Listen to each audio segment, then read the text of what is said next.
I am a 36 years old male. My wife passed away 2 years ago. I have an 11-year-old son named Sean. I'm doing okay, with money. I have a stable income and support system. I have a friend named Kate. We've been together since we were kids. She's like a sister to me, although she tends to boss me around. She's introduced me to her female friends, hoping that I'll settle down again. I told her I have other priorities and I'm required to focus on Sean and his health. He's diabetes. Kate thinks there's something wrong with me, but not everyone's circumstance is the same. I started noticing a pattern in her behavior after she introduced me to a friend of hers. She'd tell me to leave Sean at home when we hang out and meet her friends. She'd tell me to take down any pictures that have my son and wife in it because ladies will assume that I'm a single dad or still married, and that'd limit my chances in dating. I told her to knock it off, and she said that she was looking out for my social life, saying I'm ruining it and exhausting myself. I stopped talking to her for days.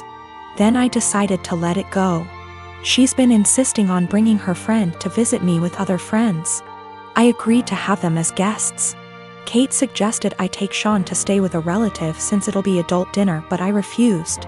He was comfortable in his home and didn't want to go. Kate was at my place before her friends arrived. I checked on Sean and told him to tell me if he needed anything before he went to sleep. At 12:30, while I was sitting and just starting to chat with Kate's friend, while Kate kept blinking at me with a smirk on her face, I got a text message from Sean telling me he wanted to use the bathroom, but the door handle was stuck and he couldn't open the door.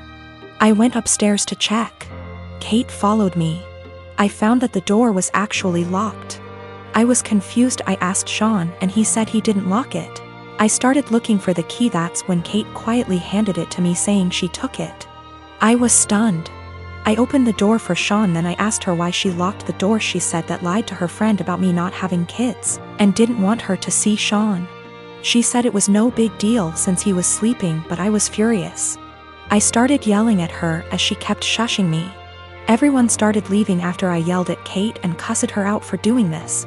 She blew up after her friend left and said I was an idiot cause most people don't mention kids until after months into dating, and that I didn't deserve her help to move on when she thought I was a decent, sane person. I called her stupid and told her to get out of my house. She told me to wallow in my misery and left. Then her friends kept blaming me for making a scene and treating Kate like that, especially since she cooked dinner and helped a lot. I am a 33 years old female, have been engaged to my fiancé, 37 male, for 5 months. We don't share finance because that's what he wants. I got a raise on my salary. Now I earn 30% more than he does, and I notice that he's been using this to ask me to pay for him and his friends. Whenever I say no, or why should I pay for this, he'd respond with the 30%, that's why. He acts as if the 30% is unfair or that I'm not deserving of it. Several times he has tricked me to pay for his and his friends' meals by asking me publicly. Let me say that I'm too nice to say no. I hate confrontation, especially when we're at a public place like a restaurant, so I just grin and pay. Last Tuesday, he asked me to join him and his buddies for dinner. I told him from the start I wasn't paying for their food and he shouldn't expect me to. He said he got this and no worries. We got to the restaurant, met his friends, ordered food.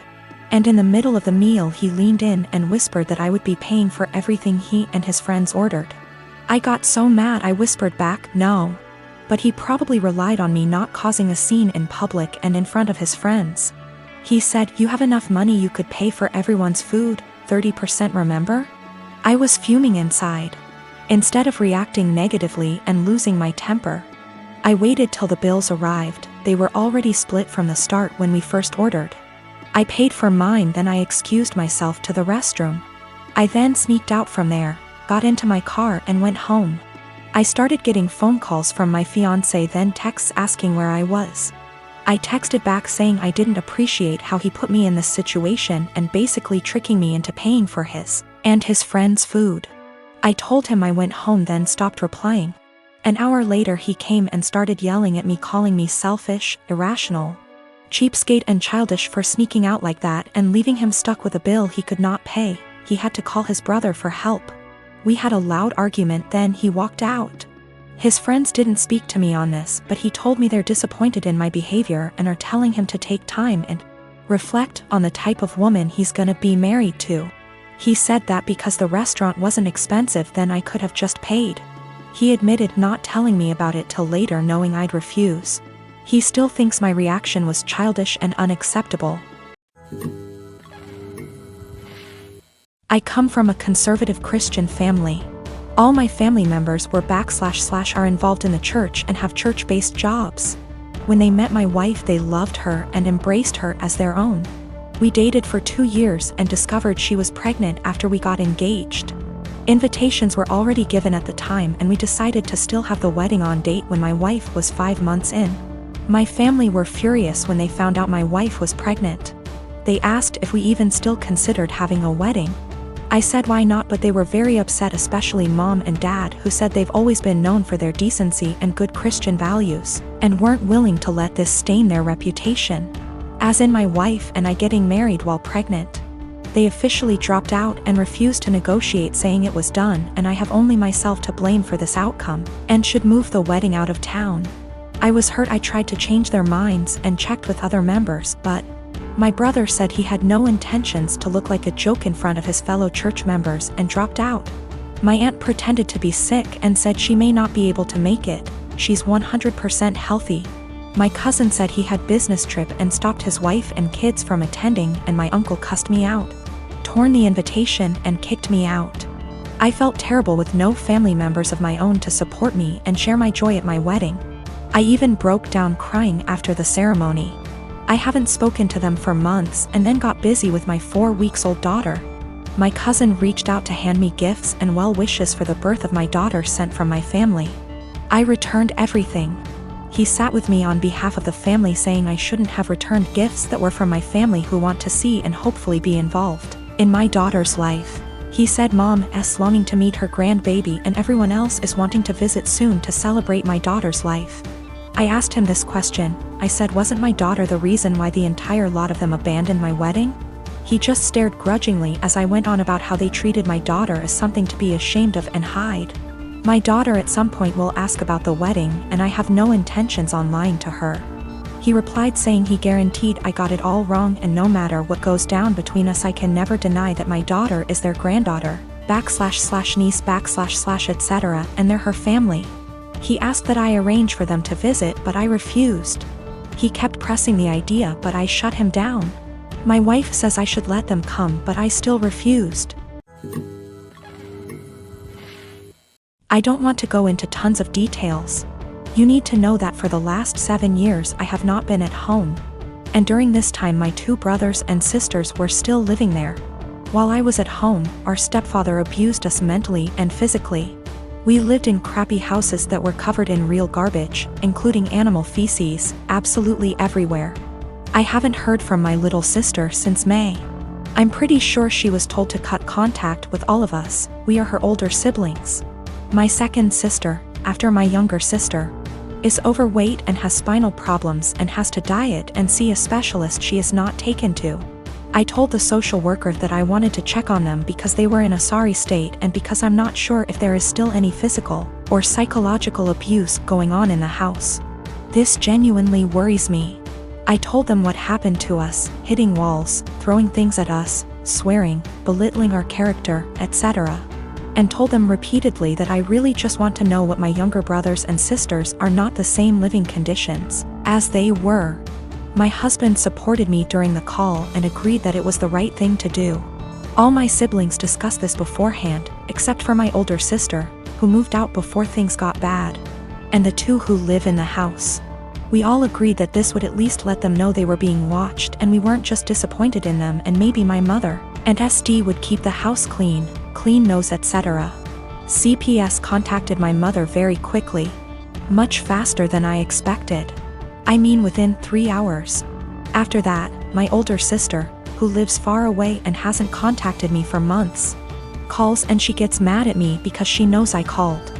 I didn't deny anything and just said, if they have nothing to hide, then they have nothing to worry about. It will all be over pretty quickly, to which she replied, what if it doesn't? If they are taken away? I said, I hope it doesn't come to that. and if it does, it's not on me. I didn't harm them. I didn't leave animal excrement around the house. I asked, would you let your children live the way we lived? She didn't answer. I asked again and she said, no. I'd keep a decent house, but it's not your job to tell someone else how to parent. I said, okay. So, if that's all, why did you call? I think we're done. She told me that we all need to get over what happened to us and move on. She left long before the violence started and she wasn't around, regardless of my personal experience. I can't help but feel like I did something wrong. I have limited contact with my mother because of her husband, and she denies that any of us have ever been abused. My sister asked, why don't you just come in and see the conditions? I told her, I can't be around my stepfather. I refuse to expose myself to this negativity again. Even though my husband and siblings agree that it was the right thing to do, I still can't help feeling wrong because of it. Like it wasn't my place. But if it wasn't my place, then whose was it? I really would like a third-party opinion on what I did. Am I wrong in reporting my family? Honestly, should I have just kept my mouth shut? I don't mind if I don't have any contact with my mom or older sister. They don't even know that I'm almost 4 months pregnant because we don't talk very much.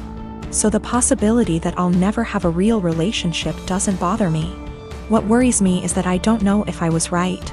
I called my mother's CPS based on previous experiences of psychological and physical abuse by our stepfather. I have not heard anything from my younger brothers and sisters for a long time, because communication was interrupted. We lived in appalling conditions. There were animal feces, rubbish and mess everywhere. We were beaten, things were thrown at us, etc. I told the police that I was not sure if something was going on for sure because, again, no contact. But I wanted them to check on my siblings. Was I completely out of sorts?